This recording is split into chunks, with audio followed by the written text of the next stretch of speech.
Just 1 month after his election, Pope Leo XIV has already shown that his pontificate will be extraordinary. He has addressed delicate issues using words not heard in years. Those who think they can anticipate the future of the Church might be left speechless. Stay with us until the end to find out everything. Just 1 month has passed since Pope Leo XIV appeared for the first time from the central balcony of St. Peter's Basilica. It was May 8th, in St. Peter's Square. Amidst enthusiasm and uncertainty, many wondered who that man with the tranquil face, clad in white and with a red cape on his shoulders, truly was. This pope doesn't seek the limelight, steering clear of catchphrases and dramatic displays. Yet, in just a few weeks, he has already left his mark on how messages are shared. Without making radical changes, he has refreshed the tone and manner of papal communication. In the Church today, even a straightforward declaration can be interpreted as defiance, and altering one's behavior might be the boldest act possible. Leo XIV doesn't have to announce sweeping changes. Simply living as a genuine man of faith is enough for him.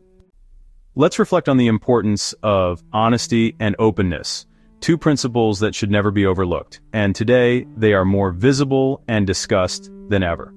This is a call that involves not just words, but also actions and daily decisions.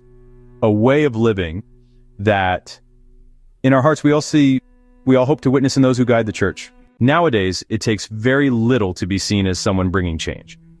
1 month isn't a long time, that's certain. Still, it's already enough to notice the traits of a papacy that stands out, doesn't make excuses, and remains transparent. This is a pope who, for now, avoids grand promises of sweeping change, but has already made it clear that his priorities are simplicity, clear guidance, and unwavering fidelity to the truth. It is precisely this approach, measured yet resolute, that is quietly stirring the Vatican's inner circles, much like only a few popes have managed before.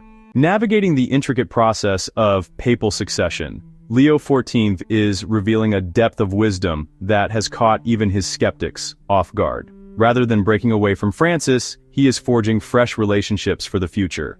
He respects the legacy of those who came before him, yet he refuses to let tradition dictate his every move. With deep insight into the Church's realities, he is able to chart his own course forward. This is already clear from the very first decisions he has made. In his initial sermons, he often mentioned Pope Francis. He also visited his tomb to offer prayers. He highlighted the importance of collegiality, seemingly to comfort those concerned about a rapid shift back to previous ways. Eppure, è evidente che qualcosa è mutato. Perché anche se le parole restavano quelle di sempre, il modo in cui venivano usate era ormai diverso. Fin dal suo esordio, Leone XIV ha scelto di indossare il mantello rosso, un abito che Francesco aveva lasciato da parte. Un gesto privo di significato, solo per chi non percepisce il valore dei simboli. Di recente ha deciso di indossare pantaloni bianchi sotto la talare, un particolare che potrebbe sembrare irrilevante, ma nel contesto riservato delle cerimonie vaticane assume un significato profondo. Non si parla di pentimento né di una rottura improvvisa. Si tratta piuttosto di un ritorno a una manifestazione netta dell'autorità, della personalità, di una Chiesa che non teme di mostrarsi per ciò che è davvero. L'indipendenza di Leone non viene proclamata, ma vissuta. Il Giubileo delle famiglie è un evento di grande importanza, in cui la comunità si riunisce per celebrare la propria unità e la fede condivisa. È un'occasione per incontrarsi, ascoltarsi e condividere le proprie storie, rafforzando così i legami tra le generazioni e rinnovando il senso di appartenenza alla Chiesa. Nessun annuncio solenne, nessuna condanna, nessun discorso acceso, ma I segnali sono evidenti. Non c'è volontà di opporsi a Francesco, ma piuttosto di recuperare ciò che era stato messo da parte, fondendolo con una visione personale, riflessiva e determinata. Questa è la nuova direzione. Né progressista né conservatrice, ma profondamente cattolica. On the occasion of the Jubilee of Families, Pope Leo XIV issued a declaration that, in the past, would have been considered ordinary. But today, those few words were enough to shake the highest echelons of the Church. The Pope declared, verbatim, "Marriage is not an ideal, but represents the measure of true love between a man and a woman. No introduction, no formal language, no pastoral tone, just direct sincerity. And the result? A shock. Because for a long time, in the Church, verbal compromises and language strategies have alternated. Amidst marginal notes, spontaneous conversations, and ambiguous documents, the direct approach to addressing crucial issues had been lost. And precisely on a matter like that of the family, which in recent pontificates has been at the center of a debate between tradition and new openings, Leo opted for the boldest choice to reiterate what the Church has always affirmed without fear of being misunderstood. The perspective of Christian love, as you know, is something profoundly transformative and innovative. It's not just an emotion, it represents a vocation, a commitment that involves every aspect of our existence. Christian love is based on the complete gift of self, on loyalty, and on the welcoming of life, just as the gospel shows us. It is a love that knows how to welcome, forgive, and build, day after day, communion among people and with God Himself.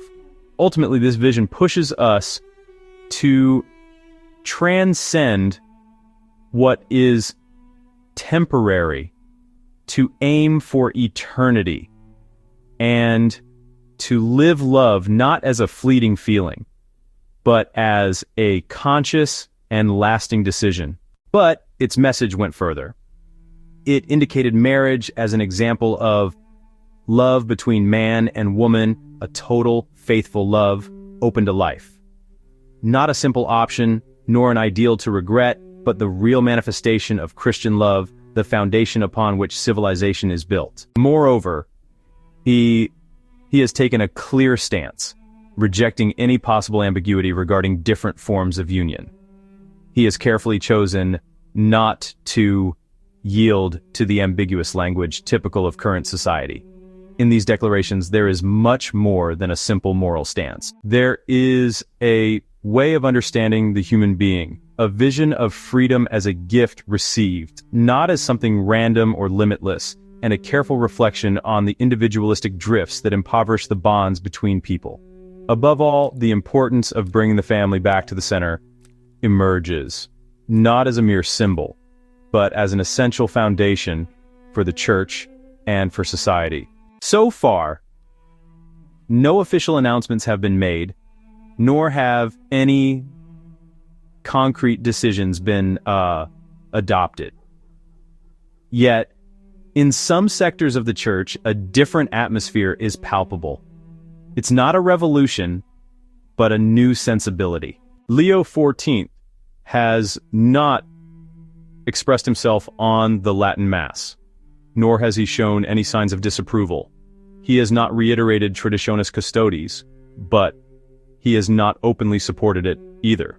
In times when silence can be as much a strategy as a stance, his silence leaves every option open. The liturgy he has chosen so far is distinguished by balance and order, devoid of those excessive manifestations that had worried part of the clergy and believers. It's not much, but it's enough to affirm that the door, at least for now, remains open. And yet, sooner or later, Leo XIV will have to express himself clearly. both regarding the liturgy and the broader issues of the Church. Another crucial issue, perhaps even more pressing, concerns the very question of collegiality. Up until now, the Pope has handled this issue by showing consideration for Francis's position, but it remains uncertain which direction he will choose. Will the synodal process continue with collectively developed texts and a more adaptable ecclesial vision? Or will the synod revert to being merely a consultative tool without shared decisions? The time for decisions is fast approaching. And only then will it become clear if this apparent openness towards traditionalists will translate into real actions, or if it merely represents a temporary truce in the path of exclusion of recent years. At present, nothing more can be said. There's no hostility, but no certainties either. The threshold is only partially open. It will be up to Leo to choose whether to open it completely. In just 4 weeks, Pope Leo XIV has brought back to the Vatican what seemed lost: the value of transparency. No sensational acts, but clear words, strong symbols, and a direction that doesn't need fanfare. If the morning bodes well for the day, this pontificate has started on the right foot. Sober, Catholic, and determined. Now it remains to be seen how intentions will translate into concrete actions. And what do you think? If you like the video, write amen in the comments. May God be with you.